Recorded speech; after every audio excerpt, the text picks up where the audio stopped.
I want to begin with, what do humans want? The number one desire of all humans is the desire for power. Every human on earth desires the same thing, and it's power. Now, most of you deny that because you are so religious. You actually run away from the reality that you desire power. Most of you believe you desire to be humble, and you are dishonest. Sorry. Every human being in this room, all of you are looking for positions of influence. I guarantee it. I don't believe nothing you tell me about humility. I'm just humble. Stop lying. If you gotta say you want to be humble, that's evidence of pride. A humble person never has to say it. Other people tell them that. At least I faced my reality and became honest. This is one of my favorite leadership quotes by Nelson Mandela. This was given before he went to prison in 1964. Nelson Mandela said, "During my lifetime, I've dedicated my life to the struggle of the African people. I have fought against white domination, and I fought against black domination.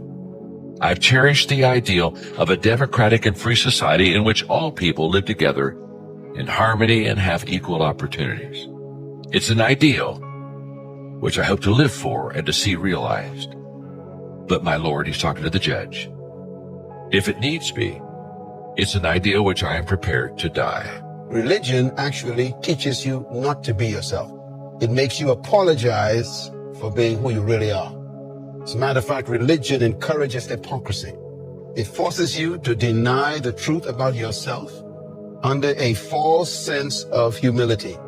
And this is why religious people are very dangerous people. Jesus called them hypocrites. A hypocrite simply means one with many faces. You define as hypocrite, but it's actually hypocrite. It means actor in the Greek language. And so we are not honest people when it comes to what we really want. The deepest desire in the human heart is the desire for power and greatness. Get over it and accept it. But if you're going to be really good, you got to get it down to a few areas where you say, what are the essential elements? What are the essential areas that a person really needs to grow in to be successful? Number one is confidence. Great leaders are confident in themselves. They're confident in their vision, and they're confident in people. And the result of that confidence in themselves, their vision, and the people, that the people have confidence in their leader. A confident leader gives people confidence. Now, what is power? Power is the ability and the capacity to control circumstances and the environment. That's what power is. When we talk about power from the point of view of human nature, it has to do with controlling circumstances. If the bank calls in and says, "Look, we are going to foreclose on your house," how do you feel? You feel that you have lost the ability to control that circumstance. So what every human really wants is to control their circumstances. When you have enough money to pay your house off, you feel powerful. So life really is about power. This was difficult for me because I was so relationally driven in my early years. I just wanted everybody to love me. And I can tell you stories of compromises I made, stupid decisions I made, because I just wanted approval. I was so relationship driven that I just couldn't make a hard decision because what would somebody feel, or what would somebody do? What would somebody think? Now you see me at this age, and you have no idea how easy it is for me to look you in the eye and tell you the truth. I didn't get this way overnight. But I did get this way because there came a day in my life that I decided that I wanted to be a leader, not a clown. The other word I want you to define, write it down, is the word greatness. We all want to be great. What is greatness? Greatness is a sense of significance and value. And you want that. Don't tell me. I know you. So let's talk about Jesus' definition of how to become great. I am interested because I was brought up like most of you. I was brought up in a very religious environment.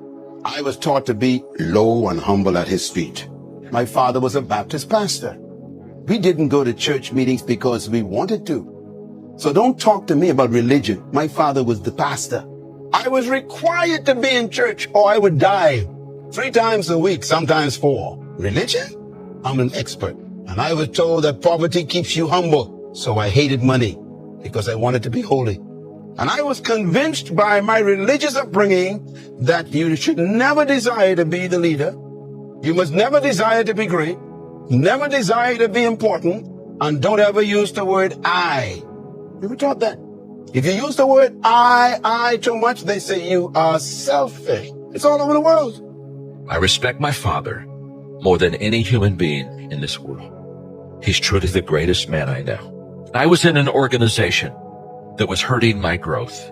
I was in an organization where negativity reigned and it was full of dysfunction. And I was a young kid who really wanted to make a difference. I'd raise up and I'd get pounded back down. It's all I knew. It's where I got educated. It's where all my friends were. And my father was the most influential person in that organization. But in that little environment I grew up, all around me was poison. And I can remember at 33 deciding I had to leave that organization. It wasn't hard to leave the organization, but that meant I had to go to my father and tell him that I was going to leave what he loved and what he knew and what he had hoped for me. And I had to go walk into my father's life and say, Dad, I'm not following your footsteps here. I'm leaving this organization. I pray for his blessing, but if I don't get it, I'm going anyway.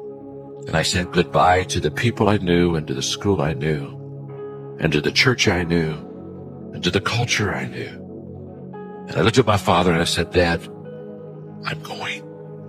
You can't talk me out of it. Can I have your blessing? There are some of you in this room, you'll never rise to your potential until you get rid of the people in your life. Are you hearing me? In other words, religion beats you down to nothing and then tells you you are holy. And under all of that is this desire to be powerful and to be great. So there is a contradiction in every religious person here. Everybody in this room want to feel important.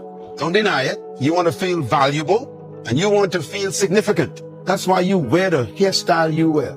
That's why you wear the shoes you wear. That's why you try to wear things that don't even fit you. Because some significant person is wearing it and you want to feel significant. So you squeeze it on even though it doesn't look right because you are trying to find value. That's why you tell lies on your applications. That's why you embellish your own stories because you want to find significance.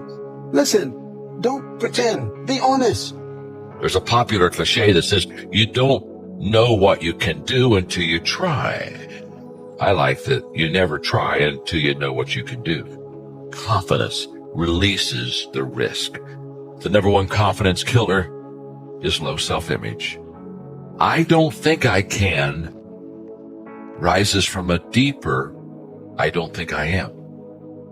Lower self-worth translates into 37% less willingness to negotiate and use of 11% fewer negotiation strategies. You won't even go and negotiate if you don't have the confidence. In short, the less confidence you have in yourself, the faster you will give up trying to get what you want. That's a fact.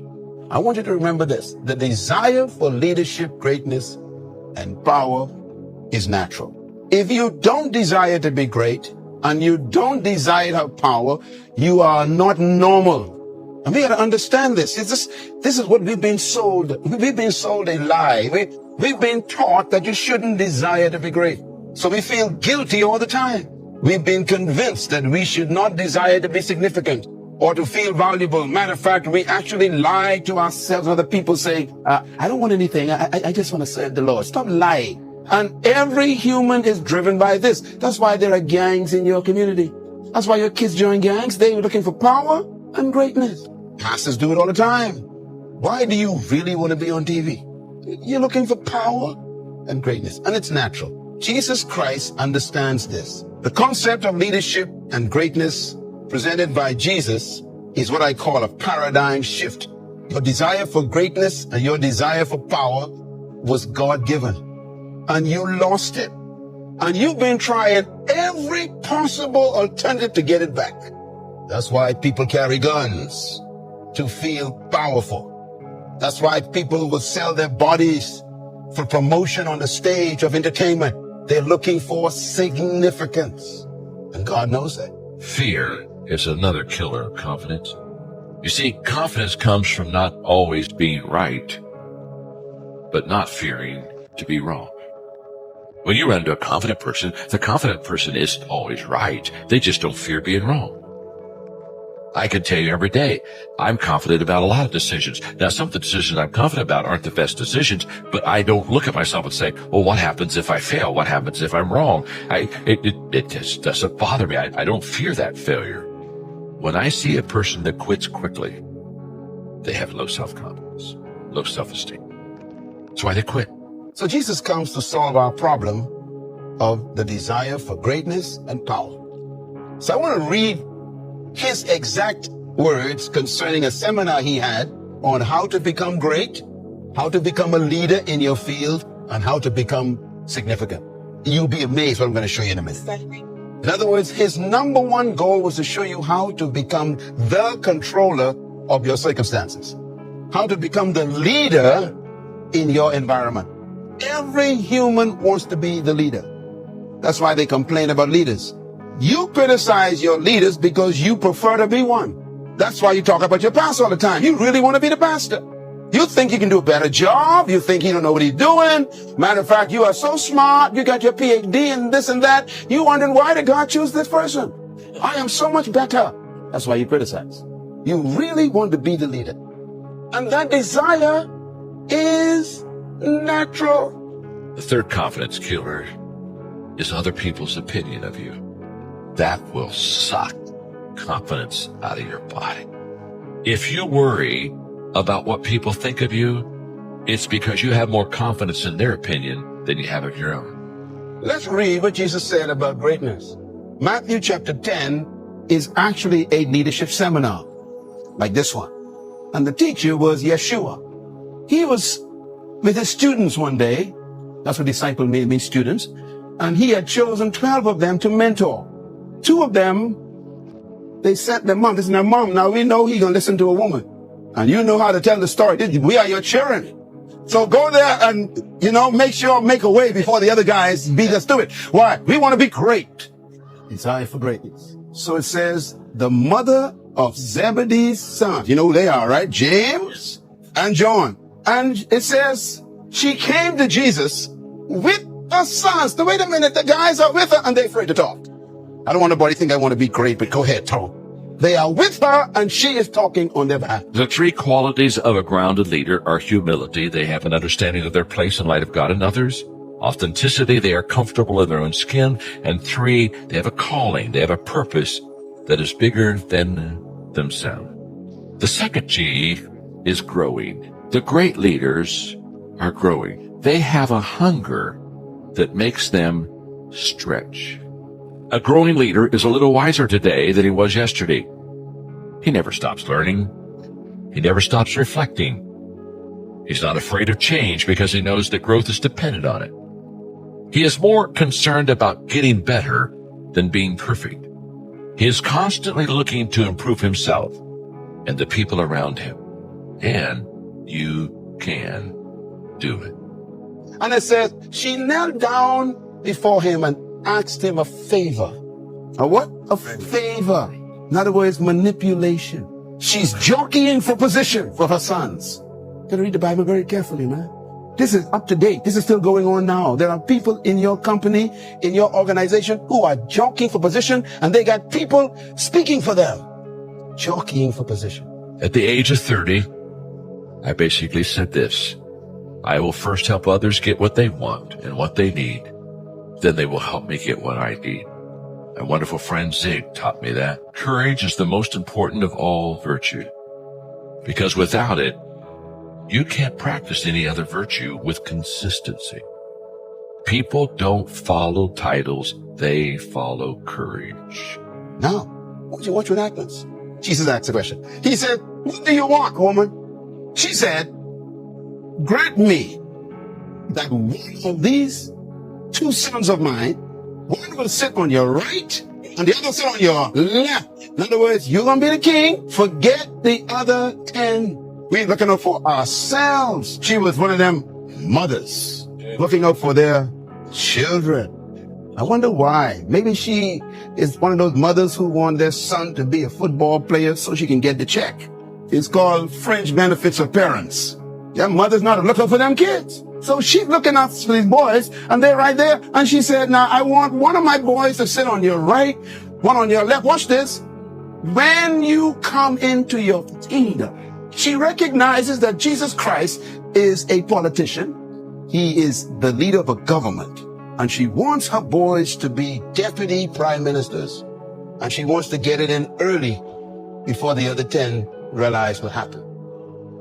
If I could do anything for you, I would walk into your life and I would breathe courage into your life. And courage is a result of confidence.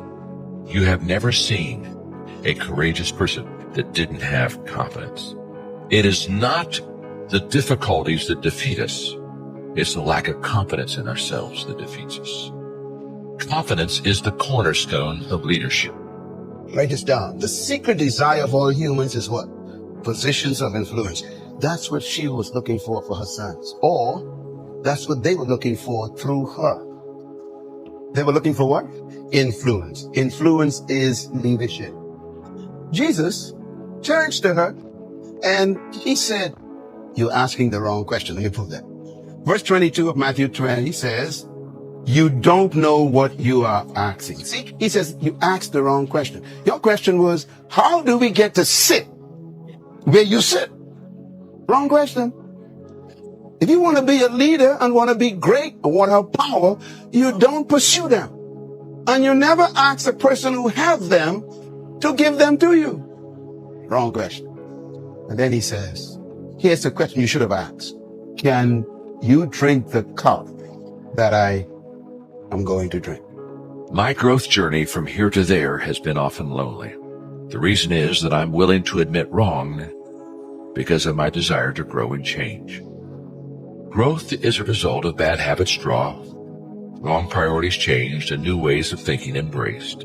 The people who do not grow are unwilling to leave what they have known and practiced.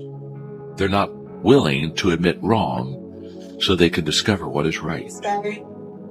Therefore, they cling to right, and their lives turn out wrong. How sad. Surrender of being right is a prerequisite to finding right.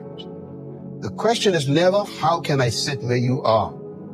Question is, what kind of cup did you drink to get there? People don't understand. You can't buy leadership.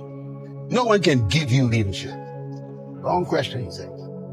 Can you drink what? The cup. He tied the position with a cup. Write this down. Every position has a cup. So don't ask about the position. Ask about the cup. I love him so much. Jesus, what a man.